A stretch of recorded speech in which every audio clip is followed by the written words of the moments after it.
Bonsoir à tous et bienvenue au journal de 25 heures. Voici les titres de l'actualité de ce dimanche 19 octobre. François Hollande s'investit désormais personnellement à faire face aux problèmes de chômage. Ainsi, il a nommé l'ex-candidate à la présidentielle, Ségolène Royal, ministre de Charente-Poitou. De suite, il compte faire de Nathalie Lanetta sa conseillère sportive. Nous allons dans les rues de Paris voir la réaction des Français à cette lutte du président contre le chômage. Voici en direct notre correspondant Armin Karstenbohm von Harzfeld qui va mener cette enquête. On a appris que Julie Gaillet allait devenir notre première dame. Alors que pensez-vous sera l'atmosphère à l'Élysée alors que Nathalie Lanetta a été nommée conseillère sportive du président? Franchement, je pense que l'atmosphère ça va devenir un peu plus explosif et on verra ce que ça va donner avec impatience. Bon, je pense que comme elle est nommée conseillère sportive, le président il sera obligé de rester beaucoup de temps avec elle et ça va pas du tout plaire à Julie Gaillet. François Hollande rencontre beaucoup de difficultés à tenir ses promesses. Ainsi, après le refus d'Angela Merkel de créer des euro-obligations, il lui propose une nouvelle rencontre afin d'user de ses charmes pour la faire revenir sur sa décision. De combien estimez-vous les chances du président à réussir cette entreprise?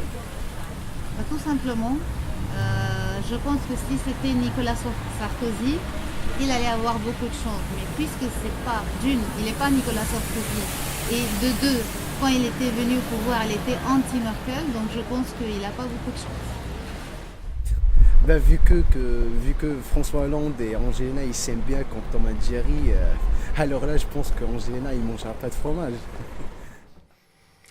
Eh bien, si Angela Merkel ne mordra pas dans le fromage et s'il refusera les saucisses hollandaises et ne suivra qu'un régime strictement allemand, la fin de la crise ne sera pas pour demain.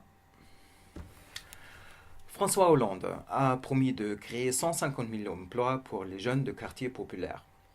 Mais vu l'ampleur de la crise économique et la chute du pouvoir d'achat, beaucoup de jeunes se trouvent en difficulté. Quel est votre avis sur la décision de François Hollande d'ouvrir les portes de l'Élysée à ces jeunes qui sont entretenus et logés?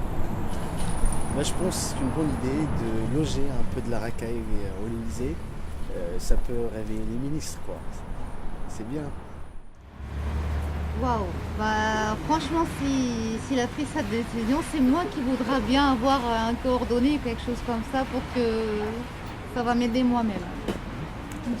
Merci beaucoup pour votre avis. And last but not least, vous pouvez désormais déposer votre demande d'hébergement auprès du ministre du Logement, Valérie Trierweiler. Il est 25h05, merci d'avoir suivi notre journal et bonne soirée à tous.